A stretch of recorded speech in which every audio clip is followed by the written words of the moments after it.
Hello students, તો આજે આપણે તમારું સિવિલ એન્જિનિયરિંગનું થર્ડ સેમેસ્ટરનો સબ્જેક્ટ સર્વેઇંગ, બરાબર, એટલે કે સર્વેક્ષણ, એ વિશે સમજશું. એના વિશે થોડીક બેઝિક ઇન્ફોર્મેશન મેળવશું.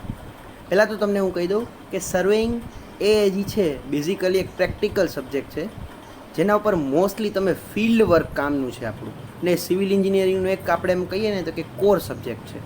એમાં જેટલું ફિલ્ડ વર્ક આવશે, બરાબર, આ સબ્જેક્ટમાં ફિલ્ડ વર્ક વધારે છે. થિયરી તમારી જે છે એ ખાલી સમજવા પૂરતી છે. જ્યાં સુધી તમે ફિલ્ડ ઉપર જઈને એ વસ્તુ સાથે ઇન્ટરેક્ટ ના કરો, એ વસ્તુ સાથે તમે એને યુઝ ના કરો, ત્યાં સુધી તમને આઈડિયા આવે નહીં કે સર્વેઇંગ એટલે શું.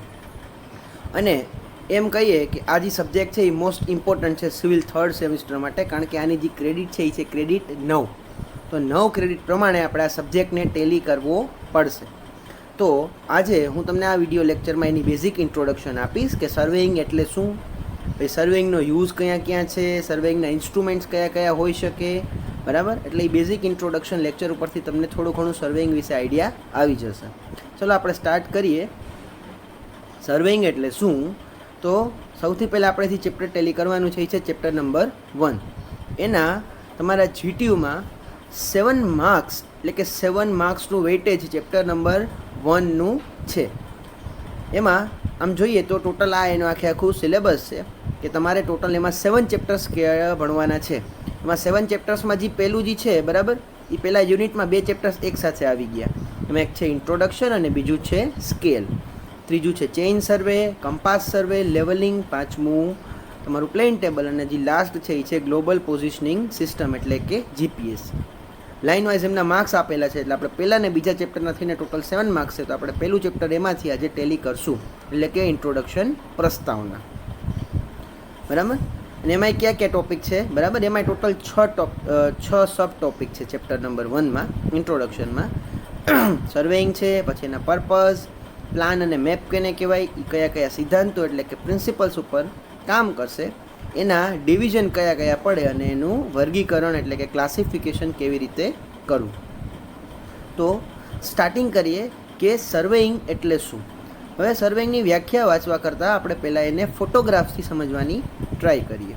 ફોટોગ્રાફ્સથી તમને સમજાવું કે સર્વેઇંગ એટલે શું. તો અહીંયા મેં એક લાઇન બતાવેલી છે બ્લેક કલરની, બરાબર. આ બ્લેક કલરની લાઇનના રેફરન્સને લઈને હું સમજાવું. સપોઝ એમ માનો કે આ જે છે એ તમારી અર્થ સરફેસ છે, બરાબર, એટલે કે પૃથ્વીની સપાટી છે.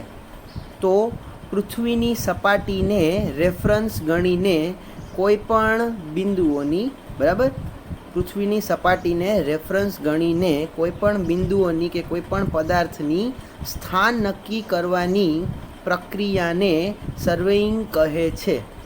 હવે એ સ્થાન પૃથ્વીની સપાટીથી ઉપર પણ હોઈ શકે અને પૃથ્વીની સપાટીથી નીચે પણ હોઈ શકે.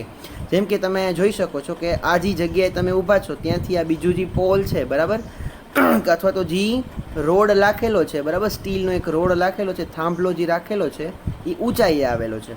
તો આ પોઈન્ટથી આનું સ્થાન નક્કી કરવાની, બરાબર, એનું સ્થાન નક્કી કરવાની પ્રક્રિયાને કહેવામાં આવે છે સર્વેઇંગ. આ પૃથ્વીની સપાટીને ઉપર આવ્યું અને અહીંયા જાઉં તો એ પૃથ્વીની સપાટીથી નીચે આવ્યું, એટલે કે નદીની ઊંડાઈ, બરાબર. આ નદીની ઊંડાઈ આ જગ્યાએથી પણ શોધવાની પ્રક્રિયાને કહેવામાં આવે છે સર્વેઇંગ, બરાબર. આવડશે વ્યાખ્યા? પાછી એક વખત આપણે એને વર્ડ્સમાં વાંચીએ કે શું કહે છે. પૃથ્વીની સપાટી પર, સપાટીને તમે આધાર ગણીને પૃથ્વીની સપાટીની ઉપર કે એની નીચે આવેલા વિવિધ બિંદુઓ અથવા તો વિવિધ પદાર્થોના સ્થાન નક્કી કરવાની પ્રક્રિયાને સર્વેઇંગ કહે છે. ઇંગ્લિશમાં વાંચીએ તો the process in which the relative position of any object, બરાબર. ધ પ્રોસેસ એટલે કે આ પ્રોસેસ છે, જે પ્રક્રિયા કે જેમાં તમે કોઈ એક પોઈન્ટ અથવા તો પૃથ્વીની જે સપાટી છે, બરાબર, એને રેફરન્સ ગણી અહીંયાથી કોઈ પણ પોઈન્ટની તમે લોકેશન ફાઇન્ડ કરો છો. એટલે કે આ કેટલું ડિસ્ટન્સે દૂર છે, આ જે સ્ટાફ છે અથવા તો જે આ સ્ટીલનો જે તમે રાખેલો છે સળીઓ, એ આ રાખેલા ઇન્સ્ટ્રુમેન્ટથી કેટલો દૂર છે, કેટલી ઊંચાઈએ આવેલો છે ને કયા ખૂણે આવેલો છે, તો એ જે આપણે નક્કી કરીએ છીએ એ પ્રોસેસને કહેવામાં આવે છે સર્વેઇંગ, બરાબર. સર્વેઇંગ કેને કહેવાય આવડી જશે. તો મેં તમને કીધું સર્વેઇંગ તમારે જો નક્કી કરવું હોય, તમારે કોઈ પણ વસ્તુનું સ્થાન નક્કી કરવું હોય તો તમારે અમુક મેજરમેન્ટ્સ જોશે. કયા કયા મેઝરમેન્ટ્સ જોશે તો સમજાવી દઉં તમને. સૌથી પહેલાં તો જે આ તમારું જે છે તમારો સ્પોટ જ્યાં આપણે ઊભા છીએ આપણે એને નામ આપી દઈએ એ પોઈન્ટ ઉપર. એ પોઈન્ટથી તમારે આ બી પોઈન્ટે રાખેલી કોઈ વસ્તુનું તમારે જો સ્થાન નક્કી કરવું હોય તો એક એથી બીનું તમારે ડિસ્ટન્સ એટલે કે શું જોઈએ અંતર, કે એથી બી કેટલા ડિસ્ટન્સે આવેલું છે. પછી એથી બી વચ્ચેની ઊંચાઈ જોઈએ કે આ કાંઈક અલગ ઊંચાઈએ છે, બરાબર. આની ઊંચાઈને હું એ ડેશ કહું અને આ બીજી છે એની ઊંચાઈને કહું બી ડેશ. તો તમારે બે ઊંચાઈનું ડિફરન્સ જોઈએ, કેટલી ઊંચાઈ આવેલું છે, અને લાસ્ટમાં જોઈએ કે કયા એંગલે આવેલું છે. આ ત્રણ વસ્તુની જરૂર પડે તમારે કોઈ પણ વસ્તુની સ્થાન નક્કી કરવું હોય કોઈ એક જગ્યાના રેફરન્સથી, તો એને કહેવામાં આવે છે સર્વેઇંગ. સેમ એવી જ રીતે જો તમારે એની પાણીની ઊંડાઈ ગણવી હોય, બરાબર, તો એના માટે પોઈન્ટ એથી તમારા સી જે જગ્યાએ તમે બીજો સ્ટાફ રાખેલો છે, બરાબર, અથવા તો બીજો જે સ્ટીલનો સળિયો રાખેલો છે એ બે વચ્ચેનું અંતર જોશે. પછી એ કેટલી ઊંડાઈ આવેલું છે. જો તમે કોઈ પર્વતની વાત કરતા હોય માઉન્ટેનની તો તમારે એની હાઇટ જોશે, અને કોઈ રિવરની વાત કરતા હોય નદીની તો તમારે એની ડેપ્થ જોશે. અને એક ત્રીજો માપ જોશે એ છે એંગલ, કે કેટલા ખૂણે આવેલો છે, તો એને કહેવામાં આવે છે સર્વેઇંગ. બરાબર, આવડશે? જે બધી વસ્તુ અહીંયા મેં કીધી એ જ વસ્તુ એમને અહીંયા લખેલી છે કે તમારે ડિસ્ટન્સ જોશે, ડાયરેક્શન જોશે અને ઊંચાઈ જોશે.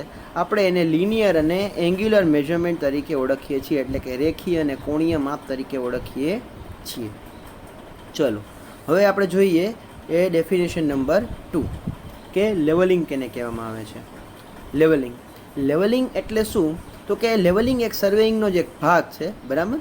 હવે લેવલિંગમાં શું કરવામાં આવે છે કે તમે આ જ પાછા આપણે ફિગર ઉપરથી સમજીએ લેવલિંગ એટલે શું. કે તમે આ પોઈન્ટ ઉપર ઊભા છો, બરાબર, એમાં તમે ત્રણ મેઝરમેન્ટ લીધા. એક તમે લીધી એની લેન્થ, એથી બી સુધીનું ડિસ્ટન્સ લીધું, બરાબર. પછી બીજું તમે લીધું એની હાઇટ, અને ત્રીજું લીધું તમે એનો એંગલ. તો એમાં જે તમે હાઇટ મેજર કરો છો, બરાબર, કોઈ એક પોઈન્ટથી તમે આ એ પોઈન્ટ ઉપર ઊભા છો ને આની હાઇટ તમે મેજર કરી એ પોઈન્ટથી, તો એ હાઇટ નક્કી કરવાની, અથવા તો આ પોઈન્ટથી ઊભા છો ને નદીની તમે ડેપ્થ મેજર કરી, બરાબર, તો એને કહેવામાં આવે છે લેવલિંગ. બરાબર. એટલે સર્વેઇંગનો જે એક મેજરમેન્ટ તમે લ્યો છો, સર્વેઇંગમાં તમે ટોટલ 3 લ્યો છો, એક લેન્થ ગણશો, એક હાઇટ અને એક એંગલ. એમાં જે હાઇટ ગણો છો અથવા તો કોઈ પણ વસ્તુની ડેપ્થ ગણો છો, ઊંડાઈ ગણો છો, ઊંચાઈ ગણો છો, તો એ શાખાને કહેવામાં આવે છે લેવલિંગ. બરાબર, આવડશે? લેવલિંગ કેને કહેવામાં આવે છે કે એક એવી શાખા છે જ્યાં તમે જે અર્થ સરફેસ છે એને તમે રેફરન્સ ગણી અને વિવિધ બિંદુઓની ઊંચાઈ નક્કી કરો છો, ઊંચાઈ અથવા તો ઊંડાઈ. જો તમે નદીની વાત કરતા હોય તો એ જ વસ્તુ ઇંગ્લિશમાં, કે the process in which the height of various object can be find out with the respect of earth surface is known as leveling. ચલો નેક્સ્ટ, એમાં જો સર્વેઇંગ અને લેવલિંગ વચ્ચે થોડોક બેઝિક ડિફરન્સ આપેલો છે કે સર્વેઇંગમાં જે તમે મેજરમેન્ટ લ્યો છો, બરાબર, એની તમે લોકેશન ફાઇન્ડ કરો છો કોઈ પણ પોઈન્ટની, તો એ લોકેશન તમે હોરિઝોન્ટલ પ્લેનમાં લોકેશન લ્યો છો, અને જ્યારે લેવલિંગમાં એ વર્ટિકલ પ્લેનમાં એની લોકેશન લ્યો છો. કેવી રીતે સમજીએ આપણે? આ જ ફિગરને જ આપણે સમજીએ. જો અહીંયા તમે આ પોઈન્ટે આવો, બરાબર, આ ફિગર જે પહેલા નંબરની છે એના નીચે મેં લખેલું છે સર્વેઇંગ. હવે કેવી રીતે? તો કે કોઈ પોઈન્ટ છે, બરાબર, આ તમે માનો કે આ જે તમારું ઇન્સ્ટ્રુમેન્ટ છે એ પોઈન્ટે ઊભું છે, ત્યાંથી તમે એનું ડિસ્ટન્સ મેજર કરો ને, બરાબર, એથી બી સુધીનું ડિસ્ટન્સ હોરિઝોન્ટલ પ્લેનમાં મેજર કર્યું, તમે ક્ષૈતિજ ડાયરેક્શનમાં મેજર કર્યું, તો એને કહેવામાં આવે છે સર્વેઇંગ. અને જો તમે કોઈ એક પોઈન્ટ ઉપર ઊભા છો ત્યાંથી કોઈની ડેપ્થ, બરાબર, અથવા તો કોઈની હાઇટ ગણશો, તો એ કઈ વર્ટિકલ પ્લેનમાં ગણશો, તો એને કહેવામાં આવે છે લેવલિંગ. એટલે ડાયરેક્શન ગણો, બરાબર, ડાયરેક્શન એટલે કે લેન્થ ગણીએ આપણે હોરિઝોન્ટલ પ્લેનમાં, ક્ષૈતિજ સમતલમાં, તો એને કહેવામાં આવે છે સર્વેઇંગ. અને વર્ટિકલ ડાયરેક્શનમાં કોઈની હાઇટ અથવા તો ઊંડાઈ ગણીએ તો એને કહેવામાં આવે છે લેવલિંગ. સાવ બેઝિક જે એક્ઝામ્પલ આપણે આપી શકીએ એવી રીતે. રેડી? સર્વેઇંગ કેને કહેવાય, લેવલિંગ કેને કહેવાય? ઇંગ્લિશમાં પણ એમ relative position of any object in horizontal plane. Any location નક્કી કરું, તમે એમ વિચારો, બરાબર. લોકેશન એટલે શું? કે આ ઇન્સ્ટ્રુમેન્ટથી આ કેટલું દૂર છે, તો એને તમે શું માપ્યું? બે વચ્ચેનું અંતર માપ્યું, એને કહેવામાં આવે છે સર્વેઇંગ. અને આ જે ઉપર એમ માનીએ કે આ કોઈ ઓબ્જેક્ટ છે, ત્યાંથી આ નદીની ઊંડાઈ કેટલી છે, બરાબર, તો એને કહેવામાં આવે છે લેવલિંગ. અંતર માપીએ તો સર્વેઇંગ અને ઊંડાઈ માપીએ તો લેવલિંગ. ચલો નેક્સ્ટ, કે સર્વેઇંગના ટોપિક નંબર સેકન્ડ કે સર્વેઇંગના પર્પઝ કયા કયા છે, કે સર્વેઇંગ તમે શું કામને પરફોર્મ કરો છો, એનાથી આપણને બેનિફિટ કયા કયા, ફાયદા કયા કયા થશે, તો એ પણ આપણે ફોટોગ્રાફના ફોર્મમાં જ સમજશું. બરાબર. એમાં ફોટોગ્રાફ નંબર 1 કે સર્વેઇંગના મદદથી તમે ફિલ્ડ છે, બરાબર, કોઈ ખેતર છે, એ ખેતરનો એરિયા નક્કી કરી શકો, જેથી તમારે જો એના ઉપર ભાડું લેવું હોય, મહેસૂલ વસૂલ કરવું હોય, તમારે રેન્ટ લેવો હોય તો એ રેન્ટ તમે લઈ શકો. તો પહેલો ફોટોગ્રાફ એવું કહે છે કે સપોઝ ફિલ્ડ નંબર 1 છે, બરાબર, એનો એરિયા કાઢવો હોય તો એરિયા તમે કેનાથી મેજર કરી શકો? સર્વેઇંગથી. જો એમાં લખેલો છે કે 4.8 એકર્સ. એવી જ રીતે જો તમે ફિલ્ડ નંબર 2 છે એનો એરિયા મેજર કરો તો એ 3.2 એકર્સ, અને ફિલ્ડ નંબર 3નો એરિયા મેજર કરો તો એ છે 7.9 એકર્સ. એટલે એરિયા ઉપરથી તમે એના ઉપર જો રેન્ટ લેવું હોય તો રેન્ટ લઈ શકો. એના માટે સર્વેઇંગ તમારા માટે ઇમ્પોર્ટન્ટ છે. સેકન્ડ નંબરની વાત કરીએ તો સેકન્ડ નંબરનું શું છે તો કે લખેલું છે મેં કટિંગ અને ફિલિંગ. એમાં જે ગ્રીન પાર્ટ છે એ જગ્યાએ કટ કરવાનું છે. સોરી, ગ્રીન પાર્ટમાં જે લાઇનની ઉપર છે, તમે માનો કે આ એક રેફરન્સ લાઇન છે. હવે તમે આપણે વાત કરીએ કે પૃથ્વીની જે જમીન છે એ ખાડા ટેકરાવાળી છે, એકેય જગ્યાએ આપણને એકદમ સ્ટ્રેટ જમીન મળવાની નથી. કોઈક જગ્યાએ તમને આવી રીતે ટેકરા મળશે ને કોઈક જગ્યાએ તમને ખાડા મળશે. બરાબર. તો આ ખાડા ટેકરાવાળી જમીનને તમારે સમતલ કરવું હોય તો શું કરશો કે જે જગ્યાએ ટેકરો છે એને કટ કરી નાખીએ અને જે જગ્યાએ ખાડો છે ત્યાં ભર દઈએ. તો એને કહેવામાં આવે છે કટિંગ અને ફિલિંગ. તો આ કટિંગ અને ફિલિંગ જે છે એ કટિંગ ને ફિલિંગની તમારે ડેપ્થ, બરાબર, કે કેટલું ડેપ્થ સુધી ફિલ કરવાનું છે ને કેટલું ડેપ્થ તમારે કટ કરવાનું છે, તો એ બધા માટે પણ સર્વેઇંગ જરૂરી છે. એટલે કે કટિંગ અને ફિલિંગની રાશિ જાણવા માટે તમારા માટે સર્વેઇંગ ઇમ્પોર્ટન્ટ છે. પછી નેક્સ્ટ કે ટોપોગ્રાફિકલ સર્વે. હવે આ ફોટો ઉપરથી આપણને એમ આઈડિયા આવ્યો કે આ જે બધી વસ્તુ છે એ તમે ટોપમાંથી જુઓ છો. ટોપોગ્રાફી એટલે ટોપ વ્યૂ, કોઈ પણ બિલ્ડિંગનો કોઈ પણ પાર્ટનો ટોપ વ્યૂ. તો ટોપ વ્યૂ ઉપરથી આપણને એમ આઈડિયા આવે કે કોઈ એક ગામ છે, બરાબર, ત્યાંથી એક નદી પાસ થતી હોય ને આની આગળ હું ડેમ બનાવું, બરાબર, તો આ ડેમ છે એ ડેમની પાછળ કેટલો પાણી કે કેટલા જથ્થામાં પાણી રોકાશે અને એના કારણે કેટલા મકાનને ઇફેક્ટ થશે. તો એમાંય પાણીની ઊંડાઈ આવી, બરાબર, તો એ ઊંડાઈ માપવા માટે પણ તમારે કેનો યુઝ કરવાનું છે? સર્વેઇંગનો. સર્વેઇંગની ઘણી બધી પદ્ધતિ છે, એમાંથી એક પદ્ધતિનો આપણે અહીંયા યુઝ કરશું. એ જ અહીંયા ડેમ મેં આપણે બતાવેલો છે ફોટોમાં કે આ ડેમ છે, તમે કોઈ પણ જગ્યાએ બનાવો, બરાબર, એમ જ માનો કે આ જગ્યાએ તમે એક ડેમ બનાવ્યો, તો આ ડેમ બનાવવાના કારણે, બરાબર, કેટલું પાણી એની પાછળ સ્ટોર થશે અને એના કારણે કેટલા વિલેજીસ છે, કેટલા મકાન છે અને એની ઇફેક્ટ થશે, એ જાણવા માટે સર્વેઇંગ ઇમ્પોર્ટન્ટ છે. આ બધા સર્વેઇંગના હેતુઓમાં તમે ગણી શકો. નેક્સ્ટ છે કેનાલ. બરાબર, આપણે એને નહેર કહીએ છીએ. સિમ્પલ લેંગ્વેજમાં આપણે નહેર કહીએ છીએ. જે નહેર આપણે જો જામનગરની વાત કરતા હોય તો જે રણજીત સાગર ડેમ છે, બરાબર, રણજીત સાગર ડેમની જે નહેર છે એ થઈને આપણા તળાવમાં આવે છે પાણી. નહેરની લાઈન, બરાબર, આ નહેરની લાઈન કહેવાય. એવી જ રીતે પાણીની પાઇપલાઇન્સ છે. અહીંયા જે સેકન્ડ ફોટો છે એ મેં પાણીની પાઇપલાઇન્સનો બતાવેલો છે, બરાબર. એ પાણીની પાઇપલાઇન્સનો જે સેકન્ડ ફોટો છે એના ઉપરથી પણ આપણને એમ આઈડિયા આવે છે કે કોઈ એક પંપ હાઉસ હશે. એ પંપ હાઉસમાંથી પહેલાં આપણે જે સ્ટોરેજ ટેન્ક છે ત્યાં અને સ્ટોરેજ ટેન્કથી આપણા ઘરે ઘરે પાણી પહોંચે છે. તો આના માટે સર્વેઇંગ કેવી રીતે જરૂરી છે કે કઈ જગ્યાએ કઈ પાઇપને કેવી રીતે ઢાળ આપવો, બરાબર, ઢાળ આપવો પડશે. જે જગ્યાએ પાણી ઇઝીલી આપણા ઘર સુધી પહોંચી શકે એટલે પાઇપને ઢાળ આપવો પડશે. કારણ કે આપણે વાત કરીને કે જમીન ખાડા ટેકડાવાળી છે, એક જગ્યાએ સમતલ જમીન નથી. જો સમતલ જમીન ઉપર તમે પાઇપ મૂકી દેશો તો શું થશે? તો પાણીને પહોંચાડવા માટે તમારે કાંઈક મોટર મૂકવી પડશે, અને જો ઢાળવાળો પાઇપ હશે તો ફટાફટ તમારા ઘર સુધી પાણી પહોંચે. એટલે કેટલા મીટર સુધીનો ઢાળ રાખવો, આ બધી વસ્તુ નક્કી કરવા માટે કેની જરૂર પડે છે? સર્વેઇંગ. એના સિવાય કોઈ એક મેપ બનાવવો છે, બરાબર, મેપમાં તમારે એની સરહદ કે એની હદ નક્કી કરવી છે. તો જો અહીંયા મેં મેપ બતાવેલો છે કે જામનગરનો એરિયા કેટલો, રાજકોટનો એરિયા કેટલો, બરાબર છે, અમરેલીનો એરિયા કેટલો. તો આ બધી હદ નક્કી કરવા માટે વળી પાછો આપણે એરિયા ગણવો પડે.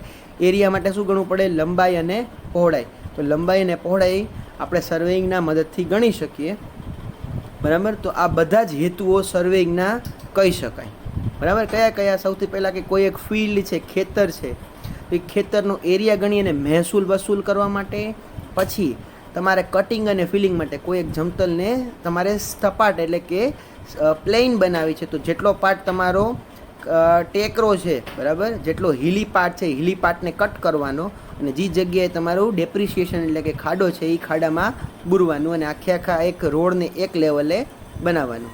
અને એના માટે એની જે રાશિ છે કટિંગ ફિલિંગની એ ગણવા માટે સર્વેઈંગ કામનું છે. પછી ટોપોગ્રાફિકલ સર્વે માટે, ટોપોગ્રાફિકલ સર્વે એટલે ટોપ વ્યૂ, કોઈ પણ જે છે સિટીનું કે કોઈ પણ કન્ટ્રીનું ટોપ વ્યૂ. તો એના માટે કેવી રીતે કામનો કે તમે કોઈ એક નદી પાસે ડેમ બનાવો તો એ ડેમની પાછળ કેટલું વોટર સ્ટોરેજ થાય એના કારણે કેટલા ગામડાઓને એની ઇફેક્ટ પડે. એ જ વસ્તુ અહીંયા લખેલી છે લાઇન વાઇઝ. પહેલું કે એ જે કોઈ પણ ફિલ્ડ છે, બરાબર, એનો એરિયા અને વોલ્યુમ કાઢવા માટે. એરિયા એટલે કે એનું ક્ષેત્રફળ અને વોલ્યુમ એટલે એનું ઘનફળ. પછી તમારે જે કટિંગ અને ફિલિંગ છે એનો અમાઉન્ટ કે કેટલું કટિંગ કરવું પડશે, કેટલી હાઇટમાં કટિંગ કરવું પડશે અને કેટલી હાઇટ તમારે ફિલ કરીને ભરવી પડશે. એના માટે તમે અલાઇનમેન્ટ સેટ કરશો. અલાઇનમેન્ટ હમણાં તમને આગળ હું સમજાવું છું. પછી જે વોટર ડિસ્ટ્રીબ્યુશન સિસ્ટમ છે અને કેનાલ છે અને સેનિટરી ડિસ્ટ્રીબ્યુશન સિસ્ટમ છે એને સેટ કરવા. એ આપણે કેનાલના ફોટોમાં મેં સમજાવ્યું તમને કે કોઈ કેનાલ છે, કેનાલમાંથી વોટર પાસ થાય છે તો એ તમે કેટલો ઢાળ આપવો પડશે, બરાબર, કેટલો એને સ્લોપ આપવો પડશે. પછી કઈ જગ્યાએથી આપણે પાણી પાસ કરશું તો તમને ઓછા પમ્પિંગની જરૂર પડશે ને કઈ જગ્યાએ વધારે પમ્પિંગની જરૂર પડશે. જો આ સ્ટોરેજ ટેન્કમાંથી પાણી ઉપરથી નીચે આવતું હોય તો ફ્લોમાં સારું આવે. ડાયરેક્ટલી એના કરતાં હું સીધા પંપ સ્ટેશનથી મોકલું તો મારે બીજા મોટરોને બધું મૂકવું પડે તમારા ઘર સુધી પાણી પહોંચાડવા માટે. એના માટે સર્વેઇંગ જરૂરી છે. અને લાસ્ટમાં કે આવી બધી આની બાઉન્ડ્રીઝ નક્કી કરવા, બરાબર છે, કે કોઈ પ્લાન કરવા, મેપ ને બધું પ્લોટ કરવા અને કોઈ પણ જગ્યાની રિલેટિવ પોઝિશન નક્કી કરવા. એટલે તમે આના મેપ ઉપરથી મેજર કરી શકો કે જામનગરથી રાજકોટનું ડિસ્ટન્સ કેટલું, બરાબર છે. રાજકોટથી તમે માનો કે સુરેન્દ્રનગરનું ડિસ્ટન્સ કેટલું. તો આ બધું ડિસ્ટન્સ આપણે કેનાથી મેજર કરી શકીએ? સર્વેઇંગથી, મેપ પ્લોટ કરેલો હોય તો. પછી કે ડેમની પાછળ કેટલા અમાઉન્ટનું વોટર સ્ટોરેજ થશે અને બધાની બાઉન્ડ્રીઝ સેટ કરવા માટે સર્વેઇંગ યુઝ થાય છે. આ બધા એના પર્પઝ હતા જે આપણે ઇંગ્લિશ અને ગુજરાતી બંનેમાં સમજ્યા. નેક્સ્ટ ટોપિકની વાત કરીએ તો એ ટોપિક છે સર્વેઇંગના એપ્લિકેશન્સ એટલે એના ઉપયોગો. સર્વેઇંગ કયા કયા પોઈન્ટમાં આપણે ઉપયોગી થશે. આમ તો જો આપણે જોયા હતા એ બધા એના ઉપયોગો તમે કહી શકો જે એના હેતુ હતા એને જ આપણે ઉપયોગો તરીકે ટેલી કરી શકીએ. તો જરાક એના સિવાયના જે 2-3 છે એ આપણે પાછા ફોટોગ્રાફના ફોર્મમાં સમજશું. તો સૌથી પહેલું છે વળી પાછું ટોપોગ્રાફી માટે. કોઈ પણ વસ્તુની ટોપોગ્રાફી એટલે મેં તમને સમજાવી હમણાં કે એનો ટોપ વ્યૂ. ટોપોગ્રાફિકલ સર્વે આપણે જો કરીએ તો એના પરથી તમને કઈ કઈ વસ્તુનો આઈડિયા આવશે કે કઈ કઈ જગ્યાએ તમારું પર્વત છે, કઈ કઈ જગ્યાએ ખાઈ આવે છે, કઈ જગ્યાએ વોટર છે, કઈ જગ્યાએ જંગલો છે, બરાબર છે, કઈ જગ્યાએ એમ માનીએ કે ખાણ આવેલી છે, કઈ જગ્યાએ મકાનો આવેલા છે. આ બધું જે આઈડિયા આપણે લેવો હોય તો એ કયામાંથી લઈ શકીએ છીએ? તો કે ટોપોગ્રાફિકલ સર્વે. બેઝિક આનું એક્ઝામ્પલ આપું તો જે તમે ગૂગલ મેપ્સમાં જુઓ છો એ ટોપોગ્રાફિકલ વ્યૂ છે. ટોપોગ્રાફિકલ વ્યૂ ઉપરથી તમને આઈડિયા આવી જાય કે કઈ જગ્યાએ કોઈ એક સ્ટોર તમે સર્ચ કરતા હોય, તમે એમાં સર્ચ કરો સર એન્જિનિયરિંગ ક્લાસીસ કઈ જગ્યાએ, તો ત્યાં ગૂગલ મેપમાં શો કરે કે ડોમિનોઝની સામેનો જે કોમ્પ્લેક્સ છે, બરાબર, એ કોમ્પ્લેક્સમાં વેન હંસલજી શોરૂમ છે એ શોરૂમમાં 4th ફ્લોર ઉપર. તો એ જે તમે ફાઇન કરો છો એ કયો ટોપોગ્રાફિકલ સર્વે થયેલો છે એના ઉપરથી. તો ટોપોગ્રાફિકલ સર્વે માટે સર્વેઇંગ કામનું છે. પછી મેં તમને હમણાં જ વાત કરી એનો હેતુ કે જે ખેતરો છે ખેતરોનો એરિયા કાઢવા માટે આ જે આ પાર્ટ છે એ કેટલા એરિયામાં આવશે, આ પાર્ટ છે એ કેટલા એરિયામાં આવશે. એ એરિયા ઉપરથી તમને શું નક્કી કરી શકો કે એના ઉપર જો તમારે રેન્ટ લેવો હોય, બરાબર, એના ઉપર તમારે ભાડું લેવું હોય તો એ ભાડું તમે નક્કી કરી શકો. અથવા તો વેચવા કાઢવું હોય તો આ કેટલા એરિયામાં છે એ એરિયા કાઢીને એના પરથી તમે વેચી શકો. અને આ બધી બાઉન્ડ્રીઝને નોખી પાડવા માટે પણ સર્વેઇંગ યુઝમાં લઈ શકીએ. નેક્સ્ટ વાત કરીએ કે કન્ટુર મેપ્સ બનાવવા માટે. કન્ટુર મેપ્સ શું છે તો કે તમે જોઈ શકો છો એને નીચે કેવી રીતે પ્લોટ કરેલો છે કે અલગ અલગ હાઇટ છે, બરાબર. જેમ કે 1100 મીટરની હાઇટ છે એને એક આપણે સેમ જે હાઇટ ઉપર આવતા હોય ને બધા પોઈન્ટને જોડો ને તેને કન્ટુર મેપ કહેવાય કે 1100 મીટરની હાઇટે જેટલા પોઈન્ટ્સ આવે છે એ બધાને પોઈન્ટને જોડીને આપણે જે લાઈન બનાવવામાં આવે છે એને કહેવામાં આવે છે કન્ટુર મેપ. એવી જ રીતે જો 1200 માટે છે તો વળી અંદર આવશે, 1300 માટે છે તો હજી એની અંદર, 1400 માટે છે તો એની હજી અંદર. એટલે આવા એક મેપ્સ છે, બરાબર. આવા મેપ તમે છે ને જનરલી જ્યારે કોઈ આપણે વાવાઝોડું આવતું હશે ને, બરાબર, એ ટાઈમે તમે કોઈ પણ ફોરકાસ્ટિંગ જે વિડીયો હોય ને, બરાબર, ફોરકાસ્ટિંગ ચેનલ, એમાં તમે જોયો હશે. તો આ એક ટાઈપનો કન્ટુર મેપ છે. આને પણ આપણે આગળ ડિટેલમાં સ્ટડી કરશું. અત્યારે આપણે એ યાદ રાખવાનું છે ખાલી કે કન્ટુર મેપ બનાવવા માટે યુઝફુલ થશે. પછી મેં તમને એકવાર આગળ વાત કરેલી હતી કે અલાઇનમેન્ટ એટલે શું. તો અલાઇનમેન્ટ એટલે તમને સમજાવી દો. અલાઇનમેન્ટ એટલે કે આ રોડના જે છે, રોડ કઈ ડાયરેક્શનમાં જાય છે, તો એની જે સેન્ટર લાઇન તમે બનાવો એની સેન્ટર લાઇન ઉપરથી આખા રોડનું કન્સ્ટ્રક્શન થાય.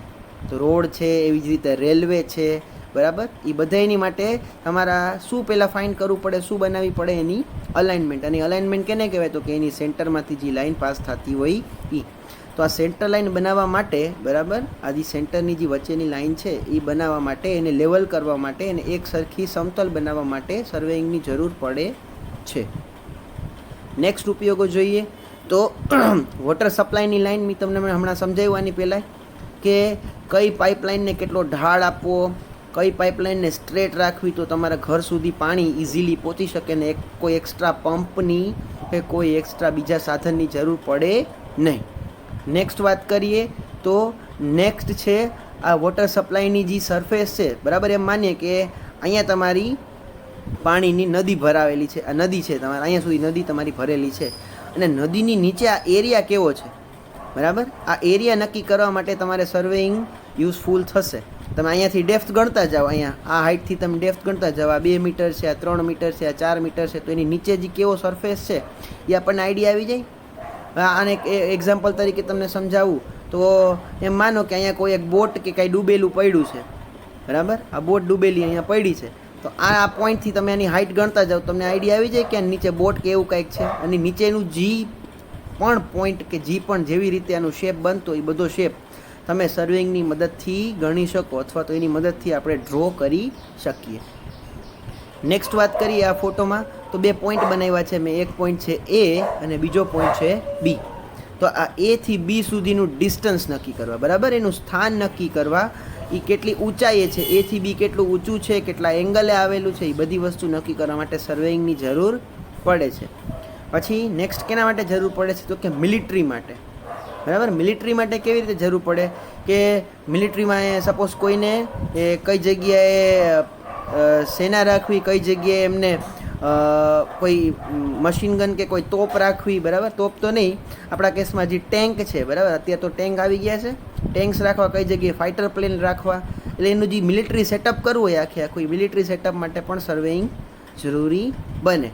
પછી માઇન્સ માટે, બરાબર, તમે માઇન સર્વે કરો કે કઈ જગ્યાએ કોલસો આવેલો છે, કેટલી ડેપ્થે કોલસો આવેલો છે, કેટલી ઊંડાઈએ કોલસો આવેલો છે, બરાબર. એવા બધા ટાઈપના જે માઇન્સ છે એ માઇન સર્વે માટે પણ સર્વેઇંગ જરૂરી છે. અને જે લાસ્ટ છે એ છે રિમોટ સેન્સિંગ માટે.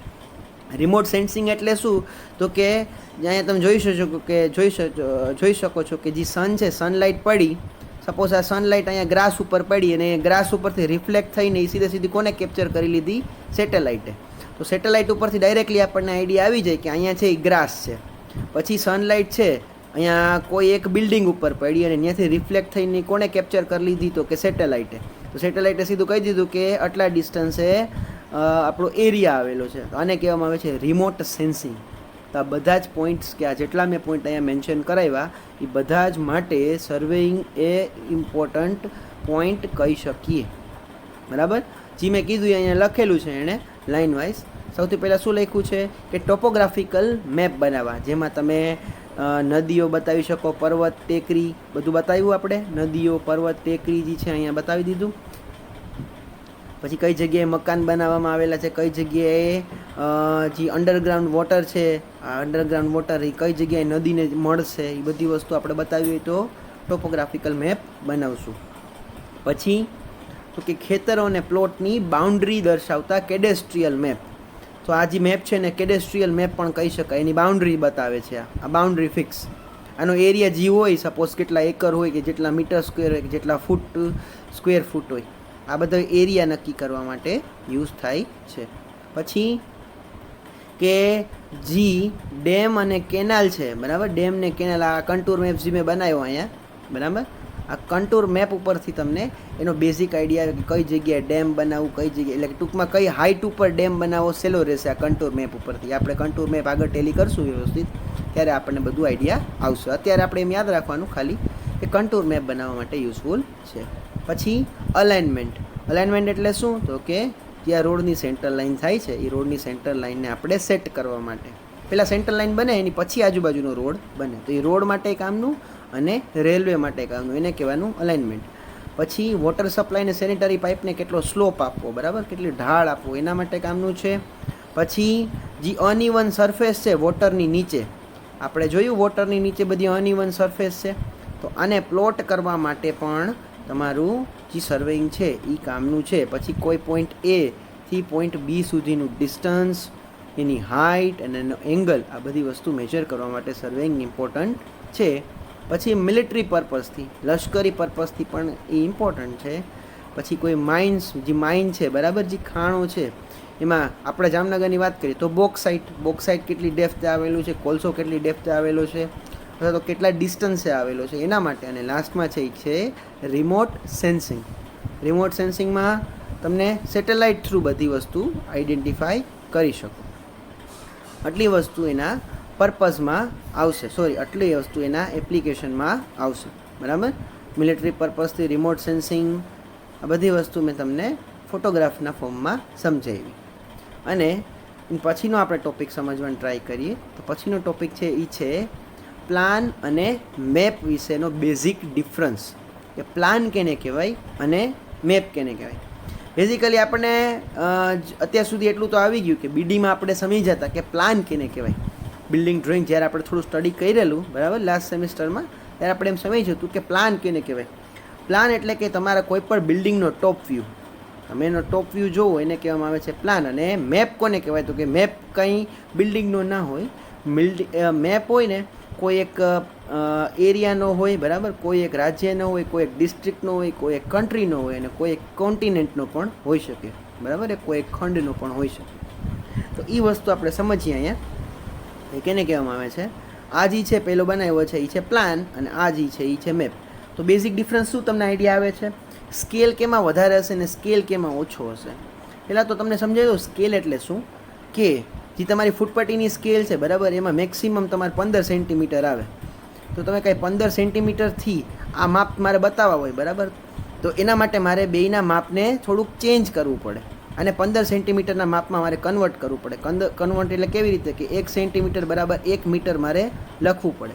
મીન્સ સ્કેલની 1 સેન્ટીમીટર, ત્યારે જ્યાં એકચ્યુઅલ ગ્રાઉન્ડ ઉપર 1 મીટર બતાવું તો એને કહેવામાં આવે છે સ્કેલ, બરાબર.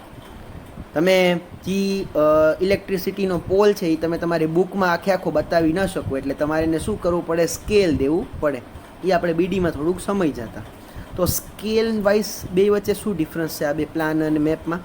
આમાં સ્કેલ જે છે, બરાબર, એ કેવો સ્કેલ રાખવામાં આવે છે? મોટો. આમાં બધી ડિટેલ્સ તમને આપવામાં આવે છે. આમાં હું એમ કહું કે 1 સેન્ટીમીટર બરાબર 10 મીટર સુધીનો સ્કેલ હોય, બરાબર. અને આમાં સ્કેલ બહુ નાનો રાખવામાં આવે છે. નાનો ઇન સેન્સ કે આમાં 1 સેન્ટીમીટર બરાબર તમે 100 મીટર રાખશો. એટલે આમાં જ્યારે ગ્રાઉન્ડ ઉપર 100 મીટર થયું ત્યારે હું સ્કેલ ઉપર 1 સેન્ટીમીટર બતાવીશ. ખબર પડે છે આમાં સ્કેલ મોટો કેવી રીતે? આમાં બધી ડિટેલિંગ તમને વ્યવસ્થિત દેખાશે. સ્કેલ મોટો તો ડિટેલિંગ વધારે, સ્કેલ નાનો તો ડિટેલિંગ ઓછું. આમાં હવે હું જામનગરમાં એમ કહી શકું કોઈ એરિયા ફાઇન્ડ કરવો છે તો કઈ જગ્યાએ આવ્યો, પટેલ કોલોની ક્યાં આવ્યું, તો આમાં ફાઇન્ડ કરવું ન મળે, આપણને ડિફિકલ્ટ થઈ જાય થોડું, બરાબર. જ્યારે આમાં હું એમ કહું કે ડ્રોઈંગ રૂમ કયો છે, કિચન કયું છે, બેડરૂમ કયું છે, તો એ બધી વસ્તુ આપણે આઈડેન્ટિફાઈ કરી શકીએ. એટલે આમાં સ્કેલ કેવો આવશે? પ્લાનમાં સ્કેલ આવશે એ મોટો આવશે, અને મેપમાં જે સ્કેલ આવશે એ કેવો આવશે? સ્કેલ નાનો. પછી પ્લાન છે, બરાબર, એ નાના એરિયાને કવર કરવા માટે યુઝ થાય છે, અને મેપ છે એ મોટા એરિયાને કવર કરવા માટે યુઝ થાય છે. પછી આના સ્કેલ આવી ગયો 1 સેન્ટીમીટર બરાબર 10 મીટર સુધી તમે ડ્રો કરી શકો એક પ્લાનમાં, અને મેપમાં 1 સેન્ટીમીટર બરાબર 100 મીટર સુધી આપણે ડ્રો કરીને બતાવી શકીએ, બરાબર. એ જ વસ્તુ અહીંયા આને મેન્શન કરીને કીધેલી છે કે આમાં જે સ્કેલ છે પ્લાનમાં એ સ્કેલ કેવો હોય છે? મોટો. અને મેપમાં જે સ્કેલ છે એ સ્કેલ કેવો છે? નાનો. પછી સ્કેલની સાઇઝ આપી છે 1 centimetre is equals to 10 metre અને અહીંયા 1 centimetre is equals to 100 metre. પછી પ્લાનમાંથી તમને કઈ કઈ વસ્તુનો આઈડિયા આવશે? આ પ્લાન તમે ડ્રો કર્યો એના ઉપરથી તમને ડિસ્ટન્સ મળી જાય, બરાબર, કે આ જે બેડરૂમ છે, બેડરૂમથી ડ્રોઈંગ રૂમ સુધીનું ડિસ્ટન્સ કેટલું, આ મેઇન ડોર સુધીનું ડિસ્ટન્સ કેટલું, કઈ ડાયરેક્શનમાં છે, નોર્થમાં છે, વેસ્ટમાં, ઈસ્ટમાં. જ્યારે મેપ ઉપરથી તમને કઈ કઈ વસ્તુનો આઈડિયા આવે તો એક બાઉન્ડ્રી નક્કી કરતાં આવડી જાય તમને, કે કોઈ એક પ્રદેશની બાઉન્ડ્રી કેટલી, આ અમરેલીની બાઉન્ડ્રી કેટલી, ભાવનગરની બાઉન્ડ્રી કેટલી, પછી કઈ જગ્યાએ કયા કયા જંગલો આવેલા છે, બરાબર, એ જંગલોનો મેપ અલગથી આવી શકે. કઈ જગ્યાએ આપણે જોયું હતું કે 10th સ્ટાન્ડર્ડમાં હતા ત્યારે 10th સ્ટાન્ડર્ડમાં સમાજ વિદ્યા જે સોશિયલ સ્ટડીઝ આવતું હતું, સોશિયલ સ્ટડીઝમાં આપણે ઘઉં ક્યાં ઉગે, બરાબર, વીટ, પછી કોર્ન ક્યાં ઉગે, બરાબર, એ બધી વસ્તુના મેપ્સ આવતા હતા. તો એ બધી વસ્તુ આપણે મેપ ઉપરથી ફાઇન્ડ કરીને લખી શકીએ. વરસાદ કયા એરિયામાં વધારે પડે, આ બધી વસ્તુ. અને મેં એમ કીધું કે જે પ્લાન છે એ નાના વિસ્તાર માટે, એટલે કે એક મકાનનો પ્લાન બની શકે, અને નકશો છે એ વિશાળ વિસ્તારને દોરવા માટે, એટલે કે ભારતનો અને ગુજરાતનો નકશો બને.